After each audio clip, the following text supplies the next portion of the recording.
안녕하세요. 달달책마루 안효정입니다. 오늘 함께할 책은 염블리 염승환님이 지은 주린이가 가장 알고 싶은 최다 질문 탑 77이라는 책입니다. 출판사는 메이트북스입니다. 주식 초보자가 궁금해하는 77가지 질문에 주식 전문가인 작가가 친절하고 명쾌하게 답하고 있는데요.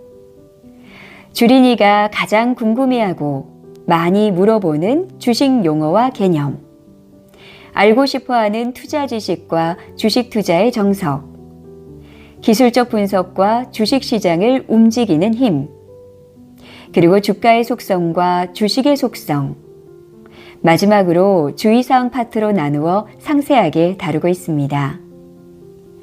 또한 주식 투자를 하며 꼭 알아야 하거나 이해하기 어려운 내용은 동영상 강의를 볼 수 있도록 QR코드를 실어 놓아 더 깊이 있게 공부할 수 있게 한 책입니다. 요즘 많은 분들이 주식에 관심을 가지고 계시는데요. 관련하여 여러 가지 공부를 하고 싶으신 분들이라면 이 책에서 도움을 얻을 수 있을 거라 생각합니다. 책 속 내용 일부를 함께 하겠습니다.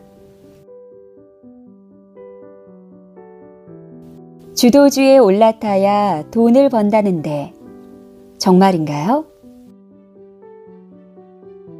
2008년 미국에서 금융위기가 발생하자 세계 각국은 위기를 타개하기 위해 대규모로 돈을 풀고 부양책을 썼습니다. 금리가 낮아지고 돈이 풀리자 자산시장이 들썩이게 되고 주식시장도 매우 강한 상승세를 보였습니다. 2009년에서 2011년 상반기 강세장에서 시장을 가장 강하게 이끌었던 업종은 차화정이라고 불리는 자동차, 화학, 정유 업종이었습니다. 차화정 장세라고 불리우는 시기가 바로 이때였습니다. 연비 좋은 소형차에 강점이 있던 현대차그룹은 고유가, 신흥국 경제 성장에 따라 소형차 판매가 급증하면서 큰 이익을 냈고 실적과 주가가 동반 상승하는 대세 상승을 2년 이상 지속했습니다. 현대차는 2009년 5만 원에서 2011년 25만 원까지 5배 상승했고 기아차는 8천 원에서 8만 원까지 10배 상승하는 급등세를 보였습니다. 현대차와 기아차는 코스피 지수가 1000포인트에서 2200포인트까지 2배 상승하는 강세장에서 시장보다 월등히 높은 수익률을 보여주었습니다. 정유, 석유화학 기업들도 실적과 주가가 동반 상승하는 대세 상승을 2년간 이어가게 됩니다.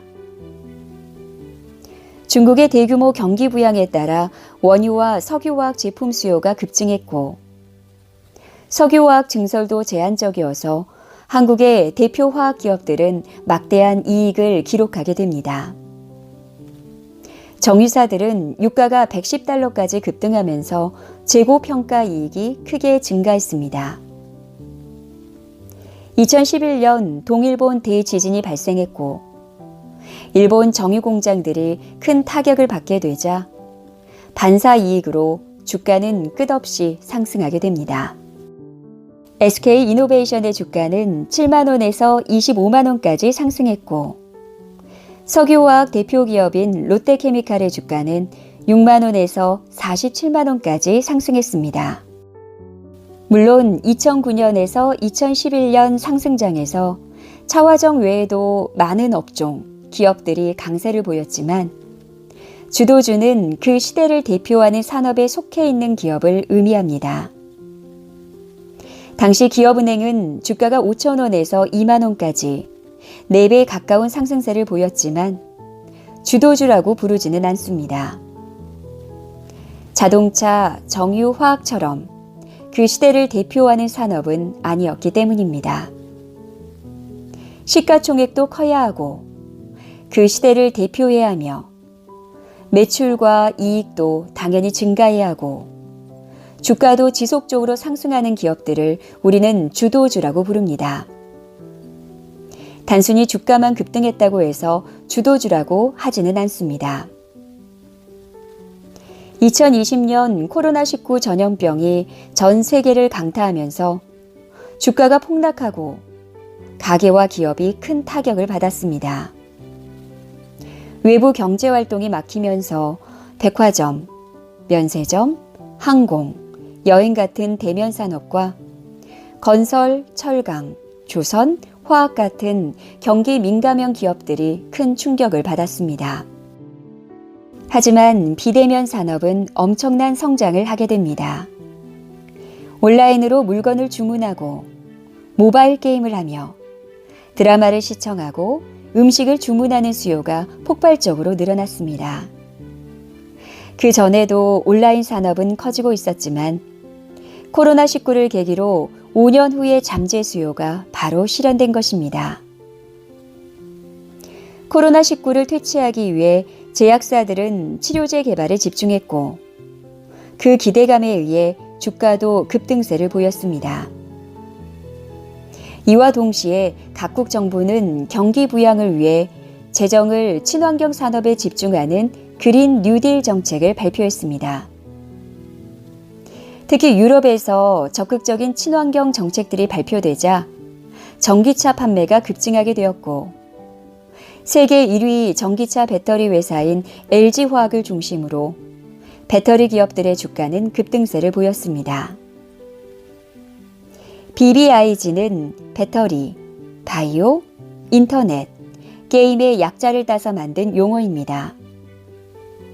정부에서는 이 산업에 속해 있는 대표 12개 기업을 선별해서 KRX, BBIG, K-뉴딜 지수를 발표했습니다.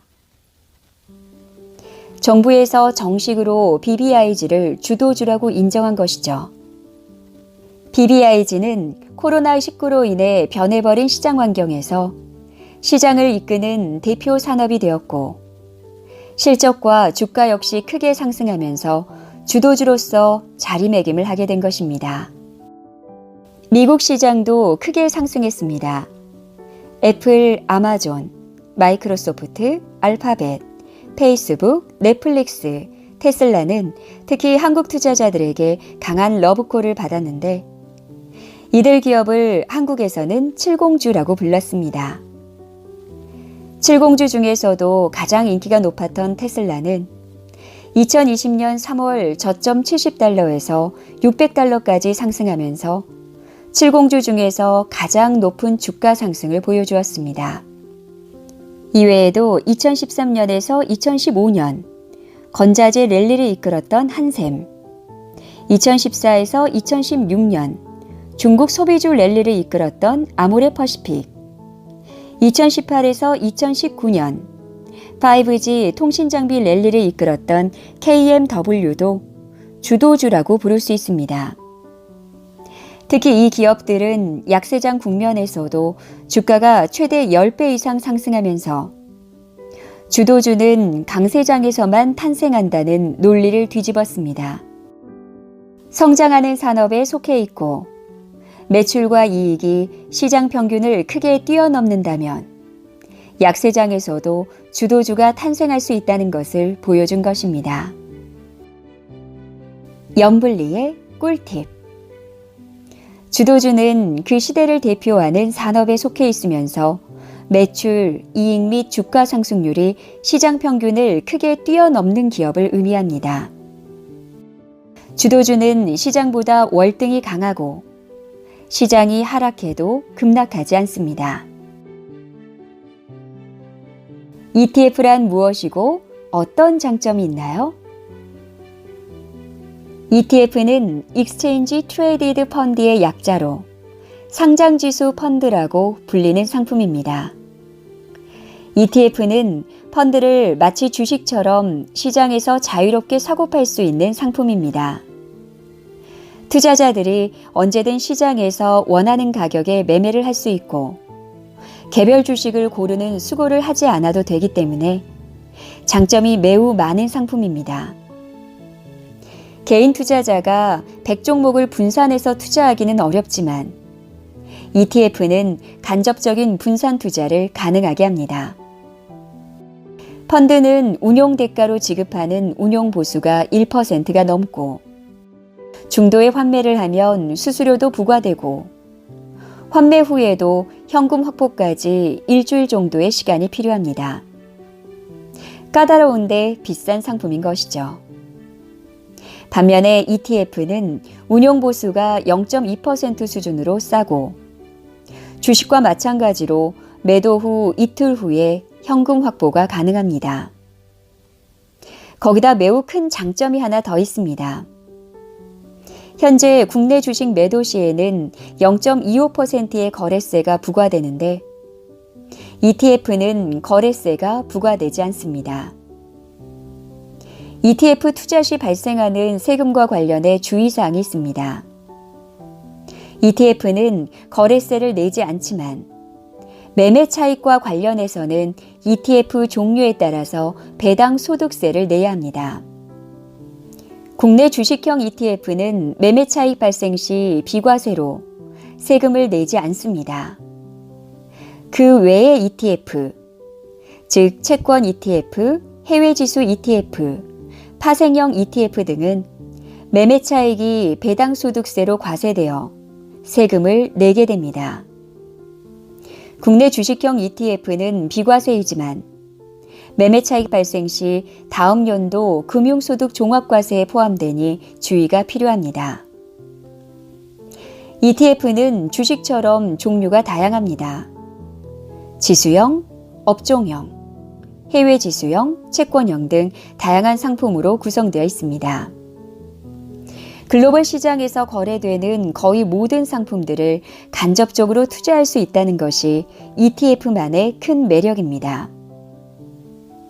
투자자가 코스피 지수를 추종하는 상품에 투자하고 싶다면 코스피 200을 추종하는 지수형 ETF를 매수하면 되고 미국의 지수를 추종하는 상품에 투자하고 싶다면 해외 지수형 ETF를 매수하면 됩니다. ETF를 검색하면 코덱스 200, 코덱스 레버리지, 타이거 200, 타이거 레버리지 같은 종목명을 많이 봤을 겁니다. ETF는 증권사가 아니라 자산운용사가 만든 상품입니다. 코덱스는 삼성자산운용이 만든 ETF이고 타이거는 미래에셋 자산운용이 만든 ETF입니다. 맨 앞에 붙는 단어는 운용사를 의미하는 것이고 뒤에 있는 200은 코스피 200을 의미하고 레버리지는 2배를 의미합니다. 코덱스 200은 삼성자산운용이 만든 코스피 200 지수를 그대로 추종하는 ETF이고 타이거 레버리지는 미래에셋 자산운용이 만든 코스피 200 지수를 2배 추종하는 ETF입니다. 즉 코스피 200 지수가 1% 상승하면 레버리지 ETF는 2% 상승하게 되고 코스피 200 지수가 1% 하락하면 레버리지 ETF는 2% 하락하게 됩니다. 레버리지 ETF는 개인 투자자들이 가장 많이 거래하는 ETF로 인기가 많습니다. 레버리지와 더불어 거래가 많이 되는 ETF 중에 하나가 인버스입니다. 코덱스 인버스는 코스피 200 지수를 역방향으로 추종하는 상품입니다. 즉 코스피 200 지수가 1% 상승하면 인버스 ETF는 1% 하락하고 코스피 200 지수가 1% 하락하면 인버스 ETF는 1% 상승합니다. 주식 비중이 높은 상황에서 지수가 하락할 가능성이 높다고 생각한다면 주식 비중을 줄이는 것도 괜찮지만 주식 비중을 유지한 채 인버스 ETF를 매수해 하락을 방어하는 전략으로도 활용할 수 있습니다. 향후 코스피 지수가 장기적으로 꾸준히 상승한다고 생각하는 투자자라면 종목에 투자하는 것보다 코스피 200을 추종하는 ETF에 투자하는 것이 더 유리할 수 있습니다. 지수가 아무리 상승해도 기업 가치가 하락하는 기업은 주가가 상승하지 못합니다. 지수 상승을 염두에 두고 기업을 매수했어도 수익이 아닌 손실이 날 수도 있는 것입니다. 코스피 200 추종 ETF는 코스피 지수와 동행하는 상품입니다. 대한민국 시장의 상승을 확신한다면 월급날마다 꼬박꼬박 일정 부분의 현금을 코덱스 200 혹은 타이거 200에 적립식으로 장기 투자하는 것도 좋은 방법이 될 것입니다. 염블리의 꿀팁. ETF는 비용 매매 등에 있어서 펀드보다 매우 유리한 상품입니다. 주식처럼 자유롭게 사고 팔 수 있고 펀드처럼 다양한 상품에 분산 투자할 수 있어 장점이 매우 많습니다. 코스피 지수의 장기 상승을 확신한다면 코스피 200을 추종하는 ETF에 적립식으로 장기 투자하는 것도 좋은 재테크가 될 것입니다. 지금까지 주린이가 가장 알고 싶은 최다 질문 중 2가지 내용에 대해 함께했습니다. 여러분의 성공적인 재테크를 기원드립니다. 고맙습니다.